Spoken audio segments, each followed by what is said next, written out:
Hello, my dear students. I welcome the 11th class standard students.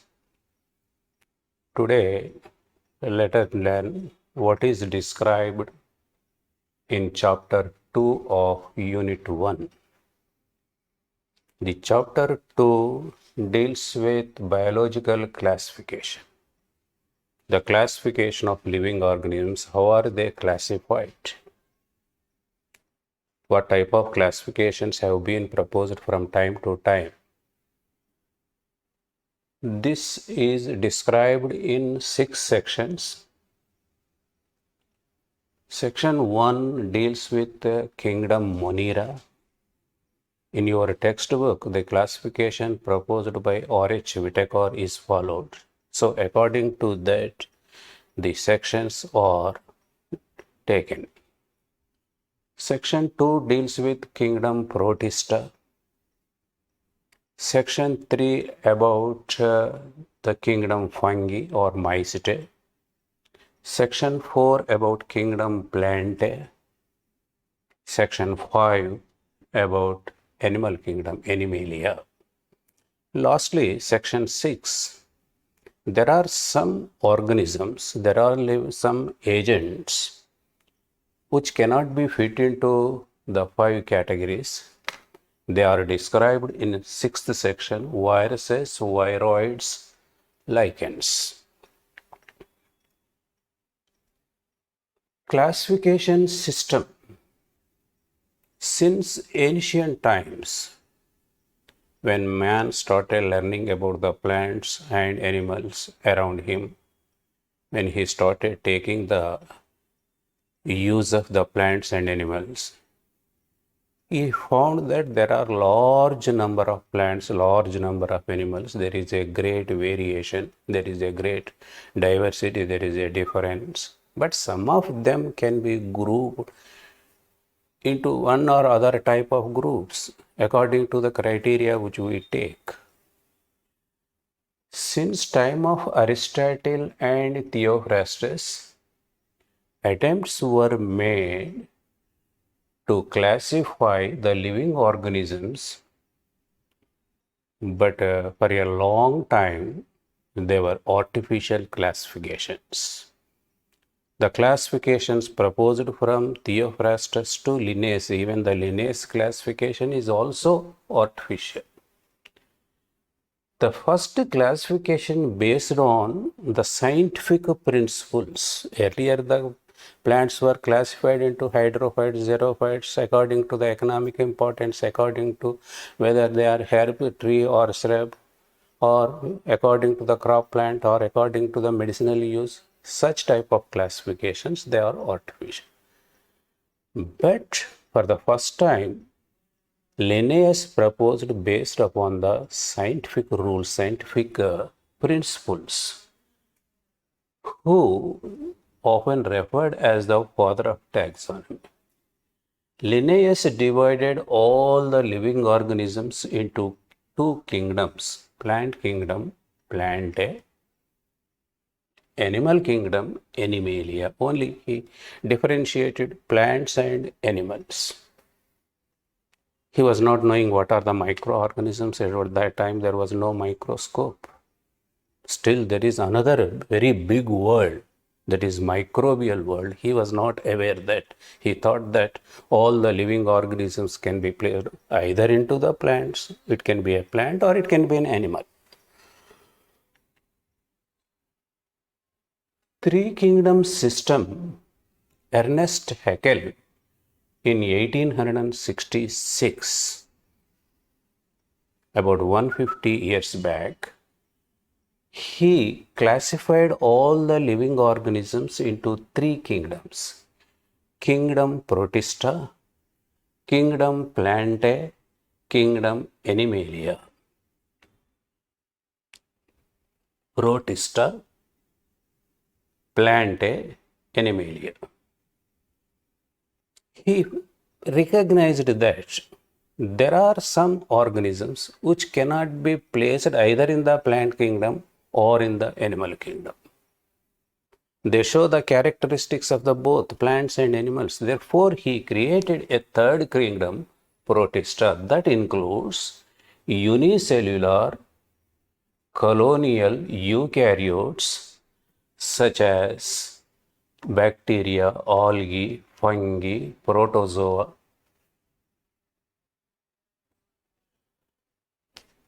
These are bacteria, algae, fungi, protozoa are placed in Protista. Thus, Haeckel classified all the living organisms into three kingdoms. Then we got a compound microscope. Then electron microscope was designed. Some biologists started observing the plant cells, animal cells through the electron microscope. They found there is a fundamental difference between the cells. Probing the cells through the electron microscope, scientists discovered there are two types of cells: prokaryotic cells, eukaryotic cells. Pro means primitive, first. Eu means true, eukaryote. Edward Chawton, a French microbiologist, coined this difference. He observed this difference, the difference between the prokaryotic cell and eukaryotic cells. He was the first person to observe and give the importance to the nature of the cell. So fundamental that in 1937 he proposed all living organisms be divided into two groups, eukaryotes, prokaryotes. After observing many of the living organisms, plants, animals, and other things, he found that there are basically two different types of cells, prokaryotic cells, eukaryotic. Therefore, he proposed that the living organisms can be differentiated into two groups: prokaryotes with prokaryotic type of nucleus, eukaryotes, eukaryotic type of nucleus. Under Chawton's scheme classification, bacteria are placed in prokaryotes and all other living organisms in eukaryotes. He differentiated into only two groups: the organisms with prokaryotic cell structure, the organisms with eukaryotic cell structure. What are prokaryotes? Only bacteria. What are the eukaryotes? All the living organisms, protozoa, algae, fungi, plants, animals. These have the true nucleus, eukaryotes. In 1940, this proposal was supported by Van Niel, Roger Y. Stanier, and Ingraham. Then Robert H. Whittaker, he proposed the five kingdom system. He believed that all the living organisms can be divided into five kingdoms. What are they? The next classification system that came about consisted of five kingdoms. The five kingdoms are Monera, Protista, Plantae, Animalia, Fungi. Once again, Monera, Protista, Plantae, Animalia, Fungi. Five kingdoms. So what is the difference between Haeckel classification and Whittaker classification? Two more kingdoms, Monera and Fungi. Monera and fungi. But in Haeckel classification only Protista, Plantae, Animalia.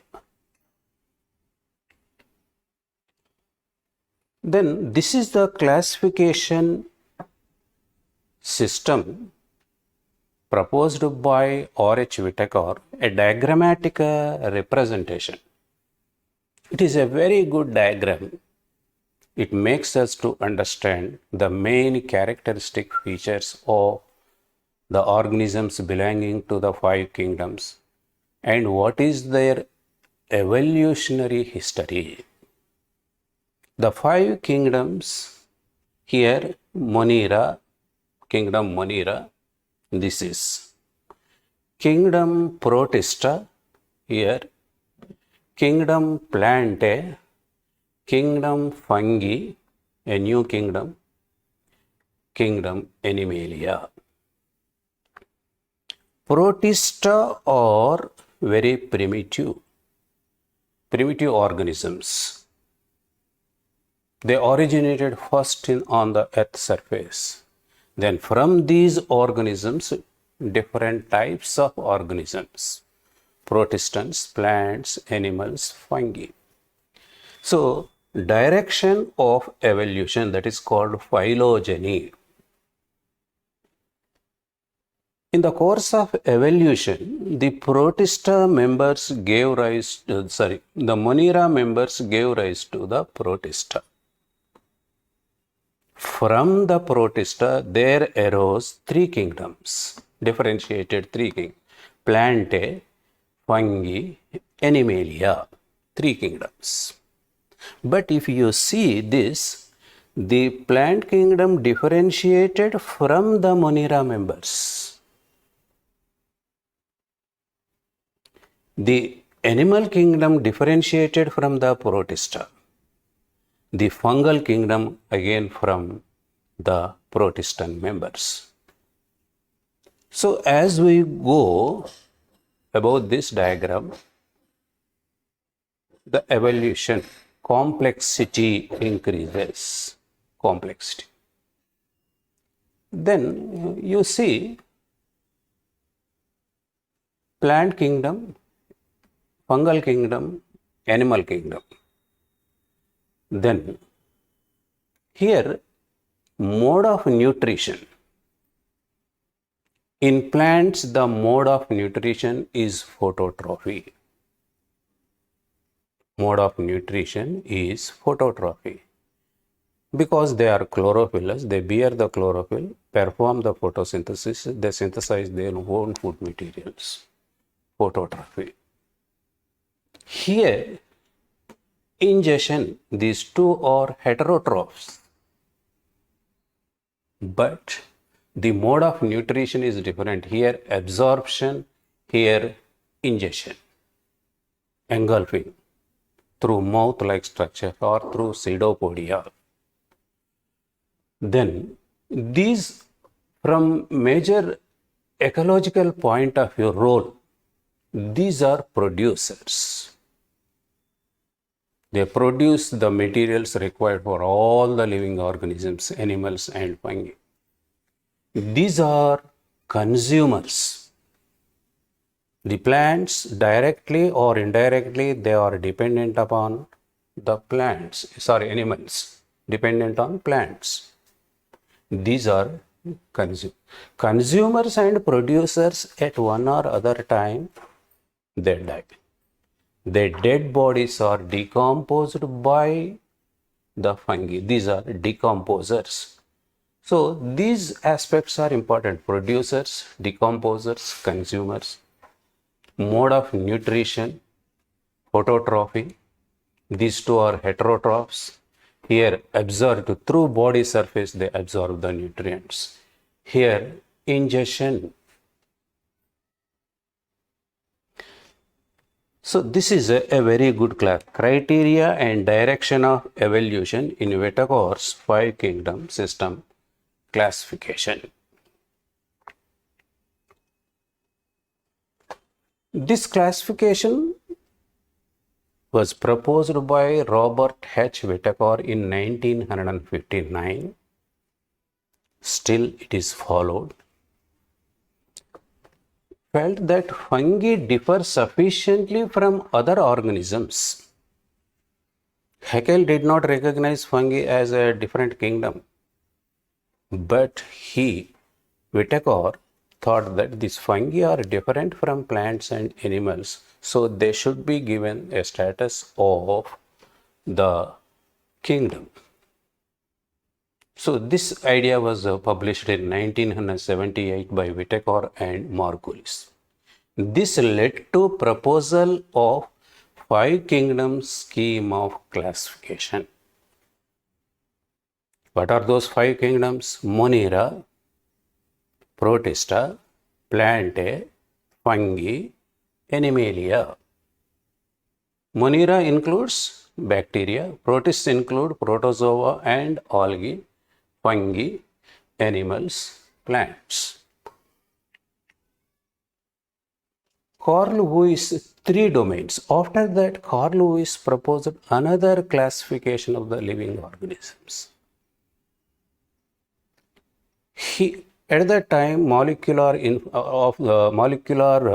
information of the living organisms was available based upon the 16S RNA, ribosomal RNA, rRNA. He analyzed the sequences of 16S RNA of different organisms and ultimately came to the conclusion that all the living organisms can be divided into three domains. He called them as domains. Three domain system. The three domain classification system was first proposed by American microbiologist and biophysicist Carl Richard Lewis. This classification system divides the life forms into three domains and six kingdoms. Remember, Carl Lewis, three domains, six kingdoms. Whitaker, five kingdoms. Haeckel, three kingdoms. Three domain classified them into based on the differences in the 16S rRNA, ribosomal RNA. Three domains are archaea, bacteria. In earlier classifications, bacteria, all the bacteria placed in one group, that is bacteria. But we thought that there is a lot of difference in the bacteria, so-called bacteria. They can be differentiated into two groups, Archaebacteria or Archaea bacteria, eubacteria. This is one domain, this is another domain. Eukarya is third domain. Three domains are, first domain is Archaea, very primitive, very ancient organisms. Bacteria are so-called eubacteria, true bacteria. Then eukaryote, true organisms with true nucleus. Earlier these two were placed in prokaryotes. The kingdoms, what are six kingdoms?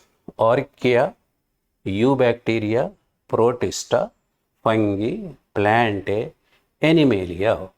1, 2, 3, 4, 5, 6. Six kingdoms.